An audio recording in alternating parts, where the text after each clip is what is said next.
देश भर की निगाह टिकी उत्तर प्रदेश के घोसी सीट का परिणाम तो आप लोगों ने देख ही लिया होगा, मगर यादवों की बुद्धि घुटनों में बताने वाले सुभाषपा के अध्यक्ष ओम प्रकाश राजभर का अब क्या होगा, क्योंकि भाजपा ने बड़े प्यार से उनकी बुद्धि और राजनीतिक समझ का परीक्षा लेकर उनके मार्कशीट पर फेल लिख दिया है। अखिलेश यादव को अहिर कहने वाले ओम प्रकाश राजभर उन्हें लपेटने के चक्कर में खुद ही लपटा गए हैं। ओम प्रकाश राजभर अब घर के रहे न घाट के। गाड़ी लेके कहाँ घूम रहे हैं लोग? हम सवाल इन्हीं लोगों से कर रहे हैं। 20 दिन से गाड़ी दिया हूँ, हम डांट सुन रहे हैं। हम वहाँ कल मुख्यमंत्री ने हमको समझाया। उत्तर प्रदेश के मऊ जिले के घोसी सीट का आखिर वही हुआ जो राजनीति के विश्लेषक बोलने से कतरा रहे। मुस्लिम बस्तियों के धर्म के आधार पर वोट देने से रोकने की खबर आई। सुरक्षा कर्मियों द्वारा पोलिंग बूथ से बस्ता छीनने की खबर आई। वोटर लिस्ट से धर्म के नाम पर नाम काटने के आरोप लगे, लेकिन बावजूद इसके जनता भारतीय जनता पार्टी सुभाषपा और मीडिया के संयुक्त उम्मीदवार दारा सिंह चौहान को करारी मात दे दी है और समाजवादी पार्टी को रिकॉर्ड जीत दर्ज करा दी। लेकिन यह हार योगी का हार नहीं है, यह हार मोदी, अमित शाह और बीजेपी पार्टी का है। और इसीलिए भाजपा जनता के इस फैसले को स्वीकार करने के बजाय लोकतंत्र को ही गाली देने लगी। जैसे ही रुझान बीजेपी के खिलाफ आने लगे, वैसे ही बीजेपी के एक मंत्री लगे मतदाताओं को पाकिस्तानी कहने। संजय निषाद योगी सरकार में मछली मंत्री हैं और निषाद पार्टी के अध्यक्ष भी हैं। उनसे पूछा गया कि नतीजे आपके पक्ष में क्यों नहीं है, तो उनका जवाब था कि ऐसा ही संत कबीर नगर में भी हुआ था। यह सब एरिया वाइज होता है। एरिया जब पाकिस्तान वाला खुलता है तो लगता है पाकिस्तान जीत रहा है, और एरिया जब हमारे लोगों का आता है तो वो गायब हो जाते हैं। मतलब कि जहां बीजेपी को वोट नहीं मिला वहां के लोग पाकिस्तानी हैं। यह है संजय निषाद की राजनीतिक समझ कि वो भारत के संविधान के मुताबिक भारत की पूरी लोकतांत्रिक प्रक्रिया में शामिल भारत की जनता को पाकिस्तानी करें, और वो भी पूरी ढिठाई के साथ, क्योंकि जनता ने मोदी योगी को नकार दिया है। राजनीतिक विशेषज्ञों का मानना है कि लोकसभा चुनाव से ठीक पहले यूपी में बीजेपी के उपचुनाव का हारना किसी खतरे के घंटी से कम नहीं है, क्योंकि जिस चुनाव को जीतने के लिए बीजेपी 40-40 स्टार प्रचारक मैदान में उतार दी हो, बावजूद इसके चुनाव का हार जाना ये बताता है कि जनता का मूड इस बार क्या है। जबकि चुनाव प्रकार का जिम्मा खुद मुख्यमंत्री योगी आदित्यनाथ ने संभाला था।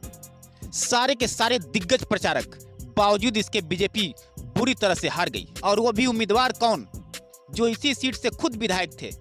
2022 के चुनाव में वही जीते थे, मगर समाजवादी पार्टी से। लेकिन योगी मोदी का परचम लहराने के चक्कर में विधायक ने इस्तीफा दे दिया।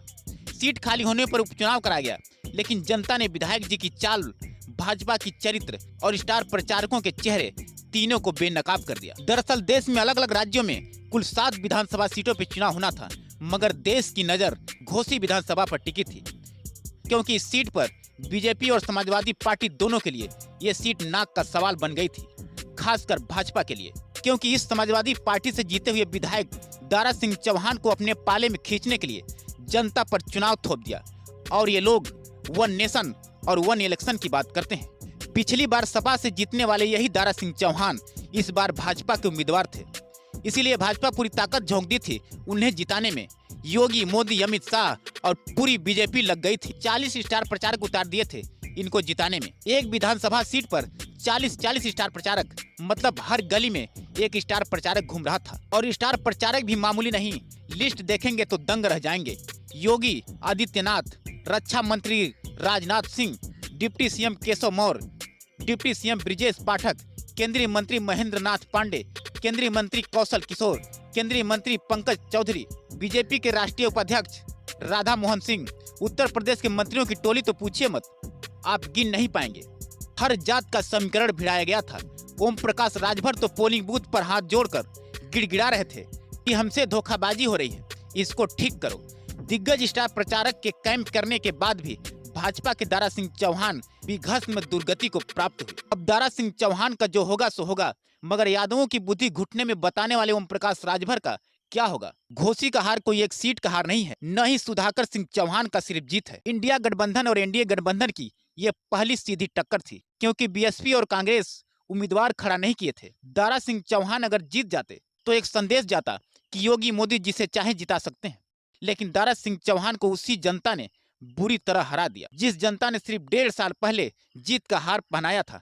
माथे पर बैठाया था। फर्क बस इतना है कि तब सपा के नाव पर सवार थे और इस बार बीजेपी के नाव पर सवार थे। ओम प्रकाश राजभर को भी जनता ने सजा दी है कि आप अपने लोभ लालच और महत्वाकांक्षी के रस्सी में जनता को नहीं घसीट सकते। कभी वो योगी को जेल भेजने की बात करते थे, मगर आज डांट सुनकर भी माला जप रहे हैं। से गाड़ी लेके कहाँ घूम रहे हैं लोग? हम सवाल इन्हीं लोगों से कर रहे हैं। 20 दिन से गाड़ी दिया हूँ, हम डांट सुन रहे हैं। हम वहाँ कल मुख्यमंत्री ने हमको समझाया।